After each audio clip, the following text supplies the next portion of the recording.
How you doing, guys? It's Andrew here from the Douglas Moon Fragrance channel. I hope you're having an incredible day, morning, evening, whatever time it is, wherever you are as you're watching this. I send nothing but love to you. This is where I just give my most honest reviews, the best that I can, unedited and unsponsored about fragrances that I'm reviewing. Today, I'm going to be doing Dolce & Gabbana's The One Eau de Parfum Intense. This bad boy is recommended to me from a coworker of mine who said this was his favorite fragrance. I never smelled it before until he brought it up. I've always had Dolce & Gabbana's Light Blue. I also recently got Dolce & Gabbana's King, which I'll do a review about. But this one, I never even heard of before. Unfortunately, as somebody who loves fragrances, I should be ashamed of myself.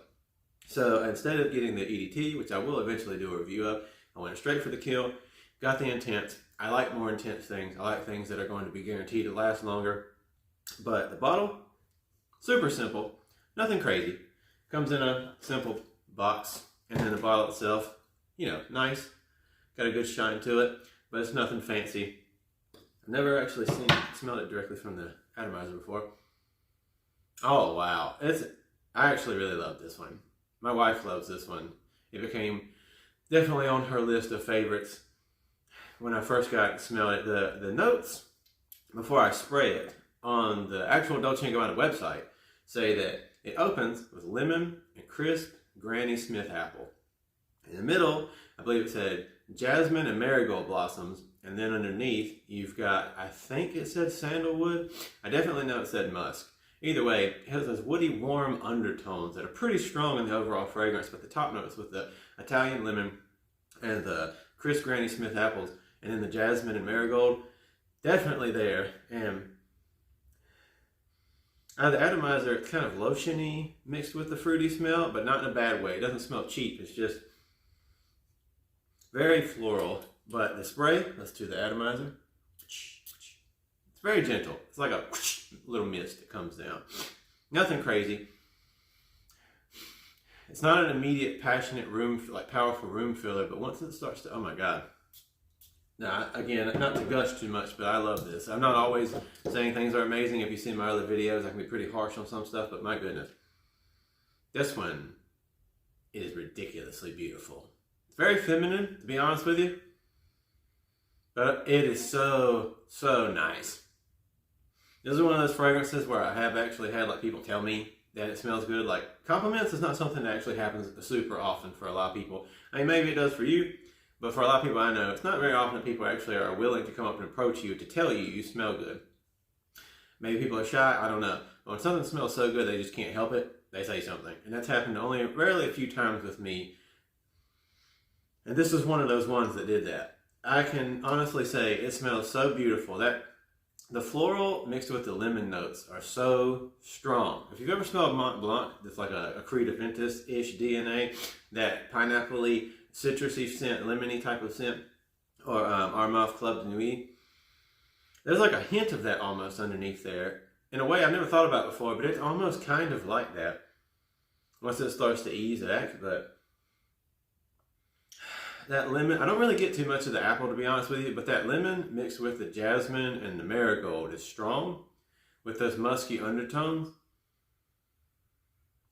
But it is beautiful. It is, honest to goodness, absolutely such a beautiful, to me, very feminine fragrance. Very strong as well. Not loud. It's not loud, it's just long lasting. My experience wearing this, definitely the intense. I can't speak for the EDT again. I'll do a review about that eventually, but this, the Eau de Parfum, the intense, the one, as I've worn it, I definitely can say I probably, as far as coming about this far off the skin, and definitely on shirts, I could say I've probably gotten roughly maybe about 6 hours of good, keeping it decent longevity. Again, not massive projection, but it is a little bit there, especially if you wear it on clothing.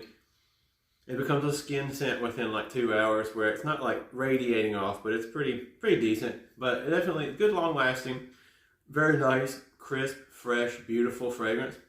But again, if you're looking for something more masculine, you're probably not really going to feel that way about this. At least I personally don't. Everybody's mileage may vary, but I'm getting much more of a feminine scent off of this. But it is very beautiful, very wonderful, and something that I think a lot of people should at least give a try. I recommend it. This is much more to me like a spring, could be fall, but very much like a spring type of fragrance as far as my personal opinion goes. Spring, could be summertime. Like a lot of Dolce & Gabbana fragrances, they tend to be much more of a summertime, springy type of house with light blue, king, and this falls right in that category.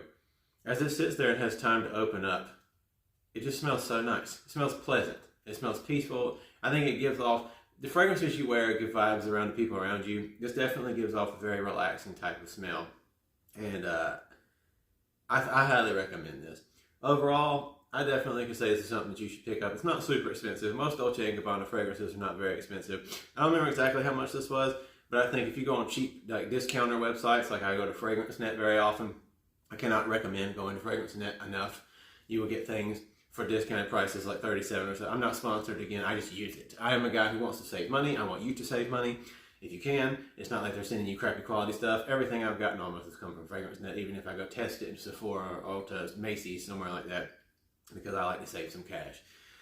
And this one, I believe, I paid like $70, $60 for on FragranceNet. And this is the 3.3 ounce. So I recommend this. If you're interested in like fresh, citrusy, florally type of fragrances that are just very luxurious. Even though not all Dolce & Gabbana fragrances last extremely long, they all smell fancy. If you're looking for something that smells smells like it has depth and will last, this is one of those ones to go for. And I can't recommend it enough. Don't mean to gush too much, to be too vapid, but I love this one. So Dolce & Gabbana's the one, Eau de Parfum Intense. I'd say it's a plus. I'd say overall, depending on what you're in for, it's not extremely versatile to every person. It's not going to be like maybe mass appealing to every single person, but it is pretty mass appealing. It's beautiful. I'd say maybe a 7.5, 8 out of 10. That's what I'd give it. And if you've ever smelled this, please tell me your thoughts. Again, I'm Andrew. This is the Douglas Moon Fragrance Channel. Unsponsored, unedited, just giving you my raw thoughts about these things. And I'd like to know what you think. And if you got anything out of this video, thank you for watching. I cannot tell you enough. Thank you for watching.